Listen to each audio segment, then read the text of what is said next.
When I was in an emotionally abusive relationship, I asked for a sign. I asked God, the universe, the angels. I didn't know who I was asking, but I just asked for a sign. Am I following the right path? This was shortly after a very brutal discard, and I felt like I knew I shouldn't proceed the way I was. I shouldn't forgive this person. I shouldn't go back. But something in me I felt like I needed to. About 2 months after I asked, I got a sign. And it's really amazing. It told me everything I needed to know. But I wasn't ready. I wasn't ready to recognize what I was going through as abuse. I knew it was messed up. I knew it wasn't normal. But I just couldn't recognize it as abuse. I couldn't see it. So it wasn't until 2 years later that I finally started seeing some other signs, and I got myself out of that situation. So if this sounds a little bit familiar for you, no, you're not alone. I think most of us who are in relationships like these end up following a similar pattern. You know you shouldn't go back, but you do. And then you regret it. And then maybe you do it again. So why is it so difficult to recognize that emotional abuse is actually abuse? That all these awful things that the other person is doing are abusive? Because once you get to that realization, once you can finally admit that yes, this is abuse, you can get out. It's not as easy as flipping a switch, but you can get out. It's the first step to getting yourself there. So in today's video, we're going to talk about why it's so difficult. What are the barriers for people in this situation to recognize and admit that they are in an abusive relationship? Let's get started.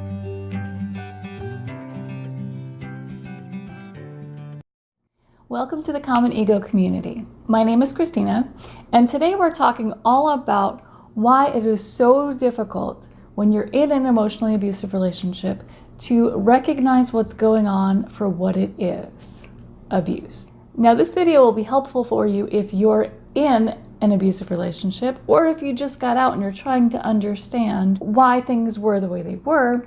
And it could also be helpful for someone who loves someone who is in an emotionally abusive relationship, because that can be hard too. When you're sitting on the sidelines, it's very difficult to understand why someone can't wake up, or why it takes someone so long to wake up. And there are reasons. There are a lot of reasons, actually. And it gets very deep. But we're going to cover the surface level ones now, kind of the thought process on why it is so difficult to recognize an emotionally abusive relationship for what it is. So the first reason is that it starts so subtly. Everything in the beginning is amazing. It's all sunshine and roses. So in the beginning, this is the love bombing phase.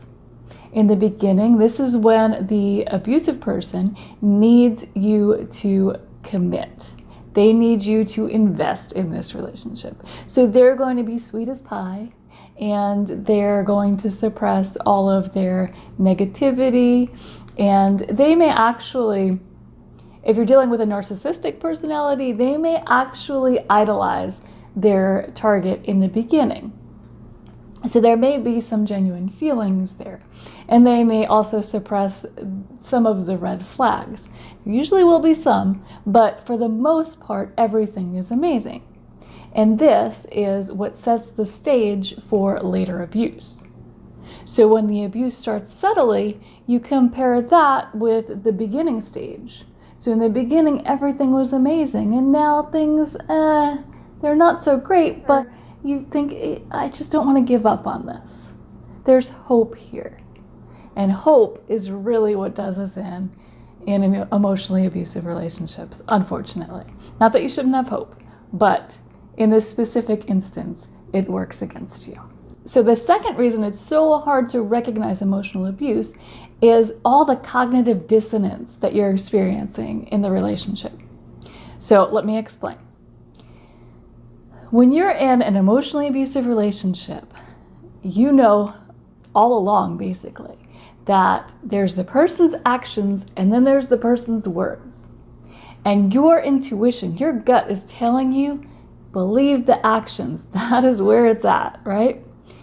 But it's painful for you to believe those actions. Believing the actions causes pain. Believing the words allows you to continue with the illusion that everything is okay. And for whatever reason, you need that. So you believe the words and you suppress your intuition. So the third reason why it's difficult to recognize abuse in a relationship is a little bit hard to admit. It's that your own ego can get in the way. So when I talk about ego, I'm not talking about your vanity, I'm talking about your false self. So it's the way you identify. For me personally, I've always believed that people are inherently good, right? And if someone was bad, I would be able to spot them. And when you get deep into this relationship and you start seeing the truth, your ego clings to that old story because it's a little bit painful for you to be that wrong. To know that you were so wrong about someone. It kind of shakes your perception of who you are. And that's a little bit difficult. So that's another reason why emotional abuse is difficult to recognize when you're in the relationship. So the fourth reason is that your brain actually changes. It's kind of similar to what happens with addiction. So if you're addicted to a drug, your brain chemistry actually changes and it becomes less of a choice. The further you get into it, the less of a choice it is for you to seek that drug. And it's a similar thing happens with emotional abuse and the trauma bond that's created. It has a lot to do with brain chemistry. And I'm going to do a video on that soon, so stay tuned for that. And the fifth reason why it's so difficult is that you want to believe that there's hope for this person. You actually love this person. And as much bad as there's been, there's also some good. You know, you always cling to and hope for the love bombing phase and the feelings that you got from it. But even in the devaluing phase, it's not all bad, usually. There may be times when it does get really bad, especially right before a discard, but you think about those things, you see potential, right? You see potential in this person, in this relationship, and you've already invested so much that it's tough to admit that there is no hope. So that's why it's so hard to recognize emotional abuse when you're in that situation. Eventually, most people do. It can take a while. Like I said, for me, I had a very, very clear sign that the person I was with was being dishonest with me. Very clear sign. I asked for it, I got it, but I still couldn't believe that the person was being dishonest. So I knew a bunch of stuff happened. I knew that person was not doing right by me. Those are things I definitely knew. But was this person not doing right by me on purpose? That was too much at the time for me to fathom, for me to wrap my head around. So I thought, okay, well, this can't be true.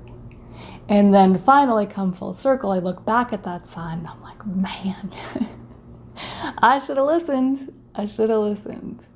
But we all have to follow our own path, and there's no sense in beating ourselves up for it.